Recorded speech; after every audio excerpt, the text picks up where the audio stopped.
Around Dodge City and in the territory on West, there's just one way to handle the killers and the spoilers, and that's with a U.S. Marshal and the smell of Gunsmoke.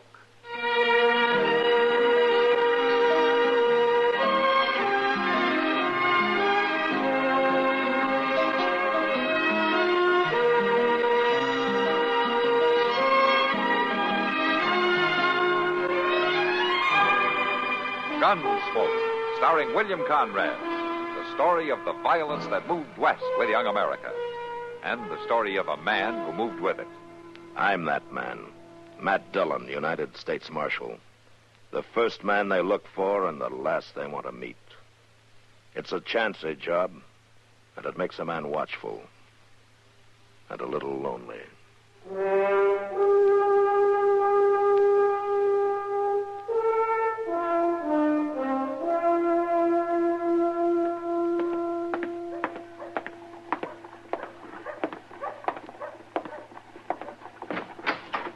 Well, Matt, you here? Yeah, I'm here, Doc.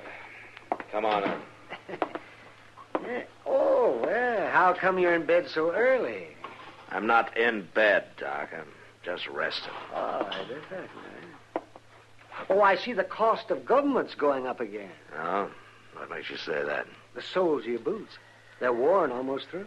I don't care. What's the matter? Aren't you feeling good? Sure, I feel fine, Doc. I always lie in bed till noon. Well, it just doesn't look right for you to be lying down like this.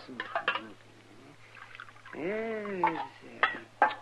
Oh, for heaven's sakes. What's the matter now? It's cold. The coffee's colder than the rattlesnake's belly. Don't drink it. And it's no better hot here.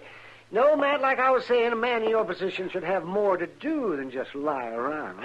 Oh, maybe I'm just tired, Doc. Oh, now don't try to tell me it was brought on by upholding law and order all night, because I don't want to hear about it. I had a bad night myself. Well, then sit down and rest. Yes, I think I will. Aren't you going to ask me what I was doing? No. You're not. Well, I spent the whole night working for $4 fees. Oh? Well, there must have been somebody who didn't know you. They knew it was Jeb Dorn. His wife had a baby girl. Jeb, huh? He was hoping for a boy, as I recall it. And that's what worries me. Oh, why? He refused to pay me. No wonder you're tired. What's he thinking? Oh. Well, who's this poster on? It says right there, doesn't it? Yes, it does. Wanted, dead or alive, Jack Pargo for the torture and subsequent murder of... This man is noted for armed hold-up and is believed heading in the general direction of Missouri, Kansas, or Nebraska. Oh, he's a mean-looking devil, isn't he? Well, I can see that he'll certainly find his comeuppance if he sticks his head in Dodge City. Well, I'll tell you, Doc, I'll worry about that if he comes here. Huh? Oh, well, that gives me a nice, safe feeling. Marshal, here is he. Yeah, I'm the Marshal. I say, Marshal Proudfoot, hereabouts is he. Marshal Proudfoot? Huh? Oh, no, neither one. I'll say neither one of you ain't the Marshal, I can tell. I'm his pa. I'd know him anywhere. Doc, Yeah? go find Chester, will you? Sure, Matt. No need to get up. Just come see my boy, Marshal Chester Proudfoot. Made good somehow, he did. Chester never was one of my brightest boys. 11 boys I had, I remember. Say, I ain't shook a hand here yet. What's your name, sonny? Dillon, Matt Dillon. Ditto? A funny name for a man. I knew a man one time had the name of Hairgrove. Hairgrove. I thought that was the funniest up till now, but ditto. Doc, you better go get Chester. Who's that fella? Well, that's Doc Adams. Nice to know you, sir. Saying something, is he? I said it's nice Now, to know. my name is Wesley Proudfoot. Sired a marshal, turns out. Yes, sir. 11 boys I had. Chester was nowhere near the brightest. No, sir, he'd rate about number 9 there. Well, that's very interesting, Mr. Proudfoot. Chester bordered on being ignorant, I'd think. Oh, no, I look, can't imagine how he ever got to be a marshal. Chester Wesley Proudfoot, Marshal of Dodge City. Look, Mr. Proudfoot. They named all them boys with the middle name of Wesley after me, it did. Hoped at least one of them would mount something like me. Yes. What'd you say his name was? It's Adams. Dr. Adams. Doctor Adams. Horse or people? What? What's the matter with you? I say, do you doctor horses or people? Yeah, people. Oh, well, it's too bad for you. I wouldn't ever let a people doctor work on me, and I got a great many things wrong with me, too. Hey, where's Chester? Well, he's out getting the mail for me. Well, good for him. Got spunk. Probably running down some of them bad men he always writes about. Used to have an assistant named Dillon working for him. Whatever become of him? Dillon, that's me, Mr. Proudfoot. Matt Dillon, that's me. Oh, yeah. Well, you do a fair job, according to Chester. Says he can usually depend on you. Well, that's very nice of him. Look, Mr. Proudfoot, maybe you should know something. Hello, Doc. Chester? There wasn't none too much mail, Mr. Dillon. Forget it, Chester. What? Chester, you've got company. Who's a fat fella? That's Chester. That's the Marshal Proudfoot. Pa, you know, Mr. Dillon, Pa, that's you, Chester? Yeah, that's him, Mr. Proudfoot. Ah, you fatted up a good deal, Chester. Your assistant here looks better than you do. I'd like an explanation. Matter of fact, so would I, Chester. Mr. Dillon, Doc, Oh, Paul.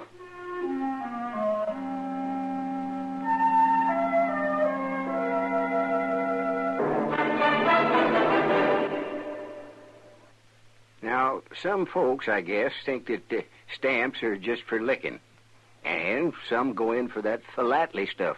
You know, looking for misprints and hard-to-get ones. But me, well, I just collect them for fun. But I learned a lot that way, and maybe you can, too. Now, that's 'cause our United States stamps all got the stamp of history on them. If you got a minute, I'll open my album here, and I'll show you what I mean. Let's see here. Now, here's a 4-cent one the post office put out in 1962 for the 75th anniversary of the Association of State Universities and Land-Grant Colleges. I ain't had any of that higher education myself, but I know it's mighty important in making your way these days, and you're never too old to learn. No, even from stamps. Found out from this one that Abe Lincoln signed the Land Grant Act into law during the Civil War. Now, that act still gives the money from sale and use of public lands to help make 68 colleges and universities some of the biggest and finest we've got. And seeing as how they've turned out 25 of our 42 living Nobel Prize winners, I guess you could just say it's paid off real good.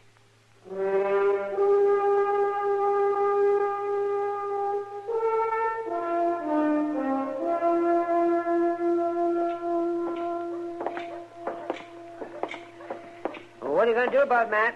Do about what, Doc? Chester, telling his father that he's the marshal. What can I do? Well, not going to let him get by with it, are you? Oh, I don't know, Doc. Wait a minute, Matt. Wait, no, Matt, no. Let me by. No? An assistant doesn't make too much, you know. Easy, Doc. Hello, Doc. Matt. Hello, Kitty. Doc, you're looking pretty strange today. How come? Tell her, Matt. You tell her, Doc. You're the one looking strange. Well, come on. Somebody tell me. Sit down. Thank you. Have you seen Chester, Kitty? No? Why? Yeah, we may never see him again. What? What happened? Not much, really, but I'm sure he wishes he was dead right now. Oh, what's this all about? Chester's father came to town today. Well, what's so terrible about that? He thinks Chester is the marshal here. What? Yeah, that's right, Kitty. Chester wrote to his father, and he probably stretched the truth a little bit, like we all do sometimes. Oh, no. Well, where are they now? Over at the Dodge House, he's getting the old man a room there. I never saw Chester look so scared in my life, Kitty. You should have seen him. He grabbed his paw and he lit out of the office like his coat was on fire. Oh, don't be hard on him, Matt. I'm not going to be hard on him. Well, his father must be pretty old. Oh, he's old, all right, yeah. He can't hear good and he can hardly see. But he's a bright old fellow. Well, you can't let the old man be disappointed, Matt. Well, what would you suggest I do, Kitty? I don't know. Just don't hurt him, that's all. I'm not going to hurt him, Kitty. I don't care if the old man thinks Chester's a marshal. Matt, we should think of something to make Chester look good while his father's in town. Yeah. I heard the old man tell Chester that he was only going to stay for a few days. Oh, say, Matt, now maybe you could lie low for a while. I wouldn't mind that. I need a rest. Hey, I got it. Why don't you get somebody to pretend to hold up and then let Chester play marshal and take him in? You can turn him loose when his father leaves. Oh, now, Kitty, I couldn't do a thing like that. Well, something's got to be done, Matt. Yes, did you? I could put you to bed, Matt. What are you talking about, Doc? Yeah, you get sick and I'll examine you and say that you've got a rare blood disease and you have to go to bed for a few days. It might work, Matt. Oh, you can't let that old man go away thinking Chester's been lying to him all this time. No. We'll get Moss Grimmick to stage a fake holdup, you see. Then we'll come and get Chester, and right in front of his father, he'll capture the bandit. You're the one with a rare disease, Doc, and it's not in your blood, it's in your brain. Oh, do it, Matt. You got to. No, I don't got to. I don't want any part of a fake holdup. Now, you just get that out of your head. Oh, Matt. Well, I'm going back to the office. Oh, sure, go ahead. Yeah, go ahead. Ruin an old man in his last days. What do you think, Doc? Old Matt'll come around all right, Kitty. He always does. I'll go talk to Moss Grimmick and have it all set.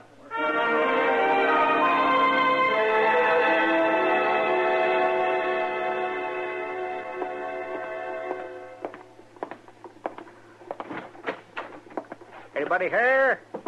I say, anybody in here with you? Oh, there you are, Dillon. Took to your bed kind of early, didn't you? It ain't but 4 o'clock. Hello, Mr. Proudfoot. Where's Chester? Yes. Well, I guess you got such a dead little town on your hands you can do that, you and Chester. I say, where is Chester? Saying something? I said, where's Chester? Don't yell like that. Hurts my ear pans when you bell around like that. You got a pretty big voice on you there, Dillon. What's the matter with you? Feeling poorly, are you? I say feeling poorly, are you? I feel terrible. Too bad. Chester ain't feeling too good neither. Oh? Oh, been lolling around on my bed over at the rooming house all day. Good thing you boys got this dead town on your hands. Yeah. People be up the creek with both the marshal and his assistant in bed. Ooch over there. I say ooch over there. Let me take a look at you. Let me look at your eyes. Tell everything about how a man feels by looking to his... Look at me, Dillon. I can't help looking at you. That's Mr. it. Proudfoot. That's coming. Yes, sir. You got bad eyes there, Dillon. That one in particular. You got a good voice, but bad eyes. Them eyes remind me of Chester's Uncle Hector. Last time he looked all slack-jawed like that, he died the next day. Huh? What say? Nothing. I didn't say anything. Oh, thought you talked. No. Yes, sir. Hector was Chester's fighting uncle. Reckon that's where Chester gets all his get up and go. Uh-huh. Yes. Well, something different, though.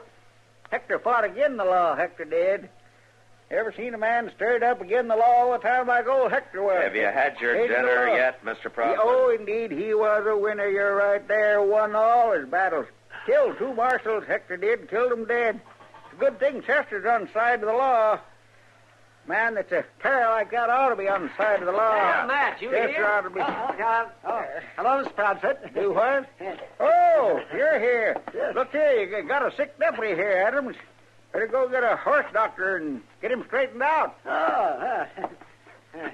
What are you doing in bed, Matt? I'm in bed because I'm sick, Doc.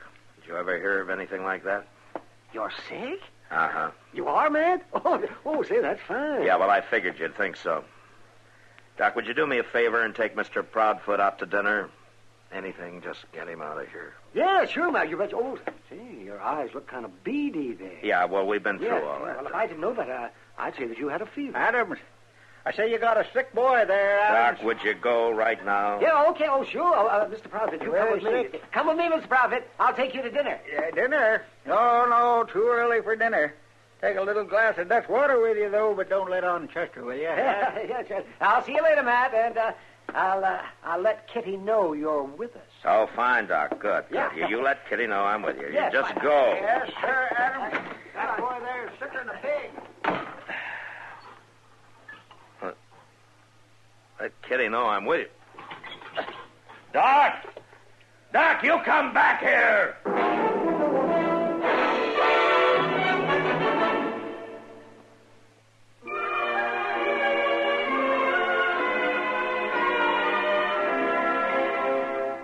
Hometowns in America have a lot in common, and yet they're each one of a kind. Take, for example, Chicago, Illinois. The land of the Spiegel catalog and the Playboy Bunny Beacon is a toddling town. And at the summer music festivals in Grant Park, the price is right. But standing at Marshall Field on State and Randolph, you're on the windiest corner in the world as your body braces for the blast.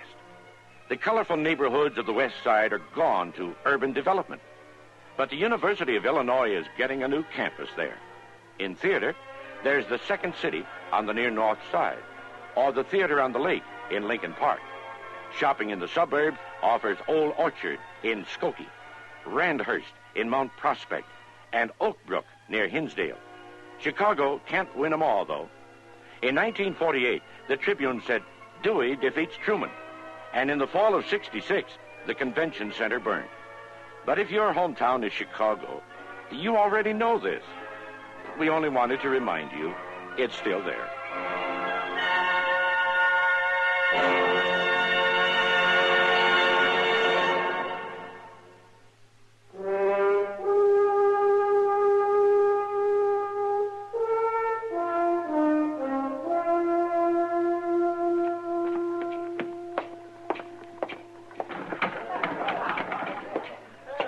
Hey, Kitty. Yeah. Where's Doc? I don't know, Matt. He was here a little while ago. Why? Well, I've wasted a half hour looking in all the eating houses for him. He's got Chester's father with him. I got to stop him. Stop him from what? From that fool idea that you and he had. What do you mean, fool idea? Doc came by and said it was on, that you were playing sick in bed. Kitty, I was in bed because I really was sick, and I still am sick. Have you and Doc lost your senses? Well, we're just trying to help Chester, that's all. Now, look, what if somebody else sees that hold-up Moss Grimmick is staging? How do they know that he's just playing games, huh? Doc and I aren't going to let anybody get hurt, Matt. And you know Chester, he'll play along all the way. That's exactly what I'm afraid of. Oh, Kitty. All set, Kitty. Oh, hello, Matt. Oh, you're on your feet for the fun. You call this thing off right now, Doc. Oh, no, it's too late, Matt. Chester and his father up at the Dodge House, and exactly 3 minutes from now, Moss Grimmick is going to rush up there and say there's a hold-up at the livery stable. And I'm putting a stop to it before somebody gets... What's that? I don't know. It's not time yet. Oh, come on, Doc. You can watch the fun you started. Yes, all right. Come on. You know, something ought to knock your head off for this. Now, Matt, take it easy, Matt. Marshal Dillon. What? You better hurry. Chester just shot a man at the Dodge House. Good Lord. Come on, let me through here, will you, please? Move aside. Let me through. Stand back. Matt, wait. Oh, look. Chester's sitting on somebody. Chester, what are you doing? Get off of that man. Doc, check that one line over there, will you? I will. That's my boy, the marshal there, Dillon. Stand back. He shot and wounded one fella, and we subdued the other one. All right, Him Mr. cold, we Proudfoot, did. Ain't a bad night's work, is it? No, Chester, will you get up? Well, Mr. Dillon, he tried to kill me and Paul. Get up, I said. He's unconscious. Oh, Matt, wait a minute. Look here. What is it, Doc? Look at this man. It's Jack Pargo. What? You know the man on that wanted poster? Yeah, that is Pargo, all right. Matter, Dillon? That fellow a friend of yours, is he? He tried to hold up the hotel office here. No, Mr. Proudfoot, it's not a friend of mine. Huh? What say? Or anybody catch that comment? Hey, Chester! What? Chester! Hurry up, Chester. There's a hold up at the livery stable. Moss, go home. Yeah, but Doc told me that. Just go back to your livery stable and call off the holdup, huh? Yeah, forget it, Moss. Forget it. We've had the real thing right here. Well, goodbye, Moss. Well, yeah, sure. Goodbye. Goodbye. Yes, goodbye. Our fella come here. Notice something here, did you, Dillon? Chester was right on the spot, he was. That's the reason he took my bed for so long. Uh-huh. He got an instinct for these things, Chester has. Put him right here on the spot for this hold-up. Now. There's a reason for everything, I always say, Yeah, Dillon. well, there's a reason, all right. Mr. Proudfoot. What say, Dillon? Mr. Dillon, I can explain all this. No, Chester, you and your father take care of things here. I'm sick and I'm going to bed. Don't count on me taking care of things, Dillon. I'm leaving on the morning stage. Now I saw my boy in action. Yeah, well, all right, Mr. Proudfoot. Goodbye and good luck to you. You wait right here a minute, Pa. Mr. Dillon? Yeah, what? Mr. Dillon, Mr. Dillon, I can explain. You don't have to, Chester. But, yes, sir, I do have to explain. I swear I've never been so humiliated in all my whole life. I've been thinking about it all day, Mr. Dillon. I never wrote but 2 letters to Pa, and, well, maybe I did stretch a couple things, but Pa, he put it all together and made me out more important than what I am. But I'll set him straight, Mr. Dillon, honest, I will. I'll tell him the truth, and I'll do it right now. Chester. You do, and you're fired. Now you go on back and help your father take care of things. Yes, sir, Mr. Dillon.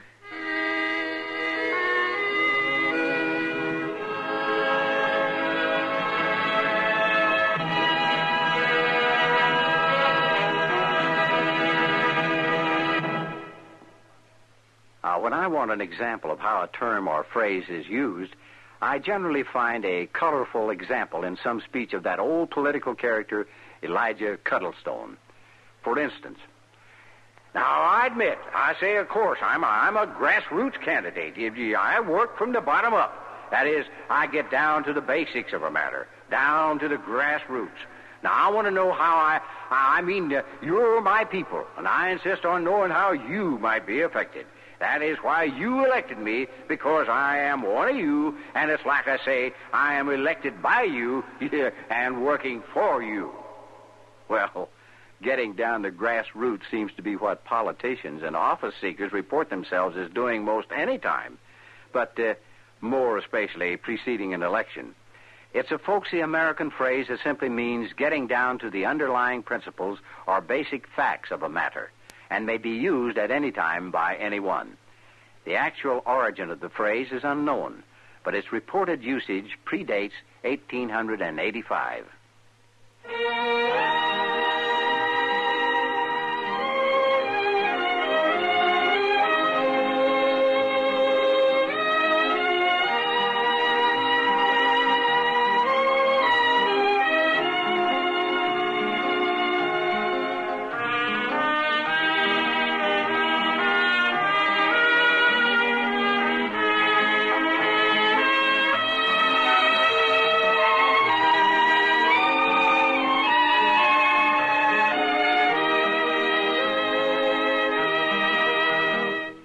Gunsmoke, produced and directed by Norman MacDonald, stars William Conrad as Matt Dillon, U.S. Marshal.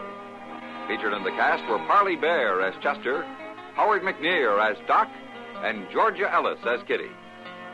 George Walsh speaking. Join us again next week for another specially transcribed story on Gunsmoke.